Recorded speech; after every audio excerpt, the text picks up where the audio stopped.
Hello and welcome to my review of the Real Grade Tallgeese 3. This is a premium Bandai kit that was originally released in July 2019. So right out of the box, you're going to get the Real Grade Tallgeese 3, the Mega Cannon, the shield which houses 2 beam sabers as well as the heat rod, 2 beam saber effect parts, some interchangeable hands, an action-based attachment piece, a retracted tip of the heat rod, and a small pilot figure of Miliardo, Preventer Wind. You'll also get a sheet of Real Grade style stickers, as well as a bag of leftover parts from the regular Real Grade Tallgeese. So here is the Real Grade Tallgeese 3. As you'd expect, he's more or less the same as his 2 brothers. The unique parts are going to be the head and the shoulders. The colors on the Tallgeese 3 is pretty hit or miss. I personally like the large amount of white. Some of the white parts are also super glossy, so it helps the RG feel a little less monotone. The blue is a nice dark shade, and there are a few light gray inner frame parts poking through. So here's a quick spin around.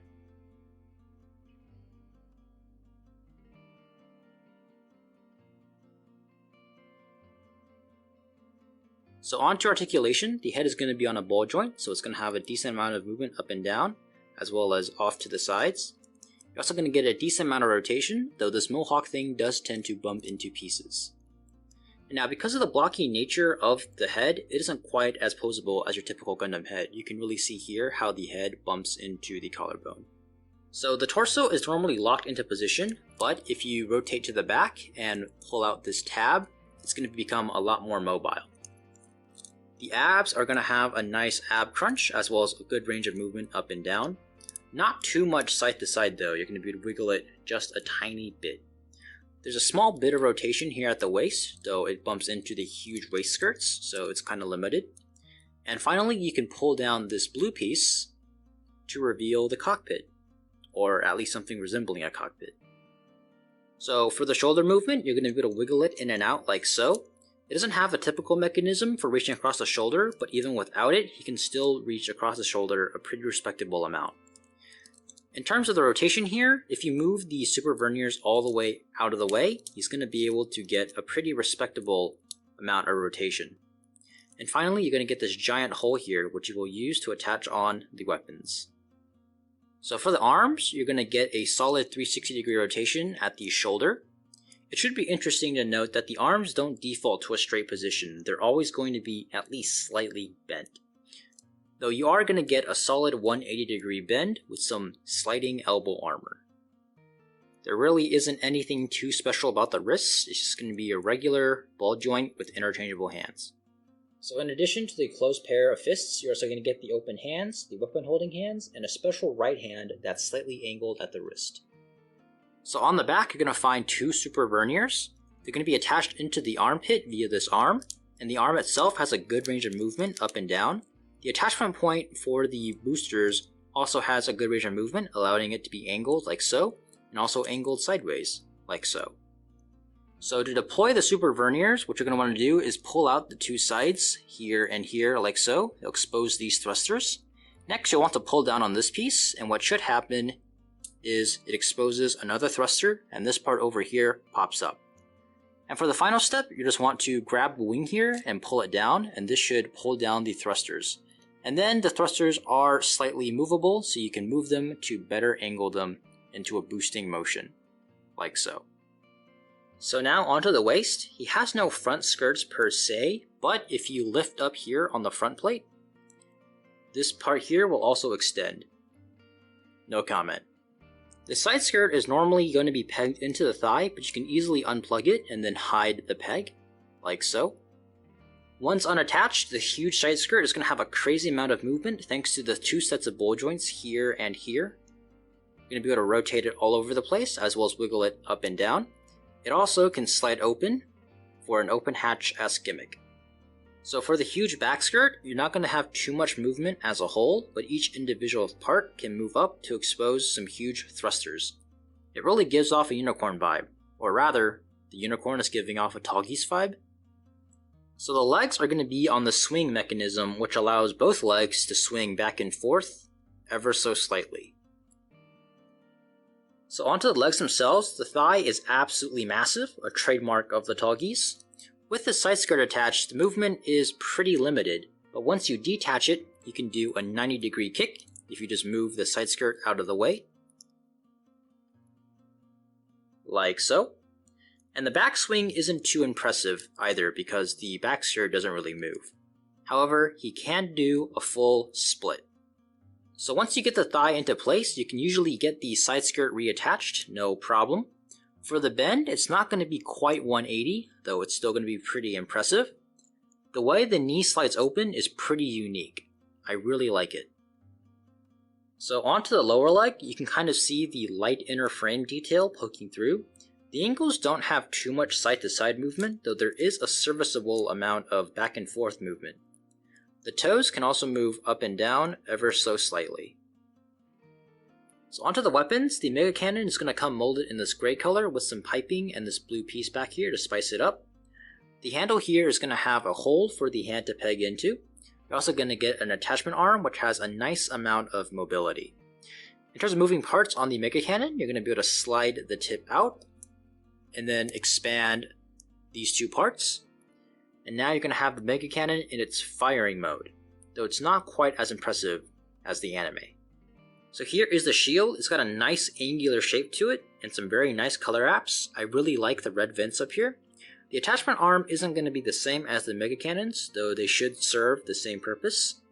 On the inside, you're going to get these two beam saber handles, as well as a handle for the shield. You can move up and down like so. The handle, strangely enough, doesn't stay flat against the shield, which I think looks a little bit weird. On the bottom, you're going to get the attachment point for the heat rod. Here I have it in its retracted state, which is going to be just the tip of the whip. You can wiggle it around ever so slightly. So onto the heat rod, you're going to get 7 links and a sharp tip, with the starting and ending link being unique. You're going to get 2 tips, one for the extended heat rod, as well as one for the retracted shield. So the whip is going to be held together with a thin wire, which does let the whole whip hold its position while still being semi-posable. They can be curved like so. The tip here has a good amount of movement because it's in a ball joint. It can also be straightened like so. The heat rod can be attached into the shield for a very cool effect, though I'm not sure how it's all supposed to retract in there. The beam sabers are just going to be 2 white pieces slapped together with a hole here for the peg on the hand, as well as the standard red beam saber effect part. So with his weapons attached, he bulks out considerably, though maybe not aesthetically. The Tallgeese already has a very stocky design, and the weapons just add to that theme. The joints are all pretty solid, so you won't have any weight issues with the attached weapons. With the armlet attached, the Tallgeese 3 is definitely my favorite Tallgeese, and it looks very good here in the real grade line. Here's a quick spin around.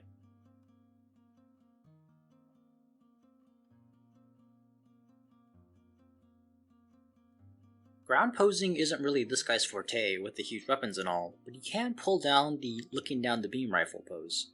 I did run into some balance issues since the feet are pretty small, but it wasn't too hard getting him to stand still.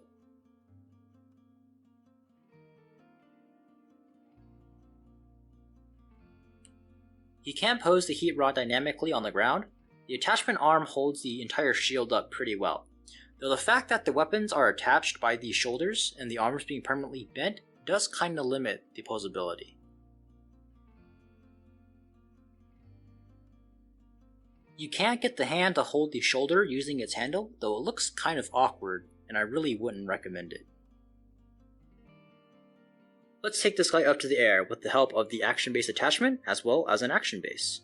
He is far more dynamic up in the air, and here he is recreating his famous shot. It's nice to see those boosters open.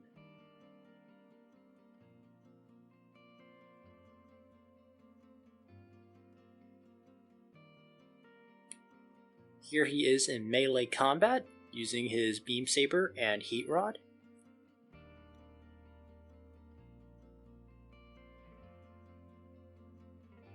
Here is just another pose with him utilizing the heat rod. The rod's movement is a bit limited compared to the MG, but thanks to the wire, it's also more stable. I think the sheer length and size of the rod helps it fill out basically any pose that he's in. So now for my final thoughts on the real grade Tallgeese 3. To start with the cons, the kit doesn't pose that well on the ground. The huge weapons doesn't do well when you're restricted to the ground. The weapons being attached to the shoulders also makes them a bit difficult to pose, since you'll want dynamic arm movement, which then moves the shoulder, which in turn moves the weapons. Another con is that the kit doesn't have the trademark real grade aesthetic. There really isn't much detail here. I don't mind it that much, but fans of the super detailed RGs might be a bit disappointed. Similarly, the Tallgeese 3 color scheme can be a bit boring.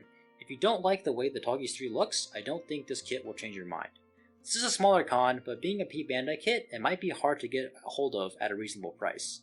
It does heavily reuse the mold of the Tallgeese 1. The weapons and the head are new, but the main body is just a color swap. Moving on to the pros, the build is pretty fun and simple, just what I expect from a real grade kit. This is my first RG Tallgeese, but I imagine if you want to collect all 3 RG Tallgeeses, them being pretty simple really helps. On a side note, is the plural of Tallgeese Tallgeeses or just Tallgeese? The armor design of this kit is also pretty slick. The open hatch gimmick on the waist is really cool to see, and I really like how the knee and elbow bends turn out. The super verniers on the back also have a lot of movement and look really cool when you deploy them. The weapons, especially the heat rod, is also a lot of fun. While it is less mobile than the MG version, it is also a lot more solid, a good trade-off in my book. I also like the subtle gray detail and the glossy white parts. It gives it a slight real grade feel while maintaining the simple design of the Tallgeese. For a kit with 2 weapons and 2 big verniers on the backpack, the kit doesn't have much weight issues. The small feet gives it a bit of trouble, but overall, it's very solid. So overall, I think the real grade Tallgeese 3 is a fantastic kit, if you can get it close for the MSRP. It has a nice shelf presence for such a small kit. So thank you for watching my review of the Tallgeese 3. Please comment, like, and subscribe, and I'll see you next time.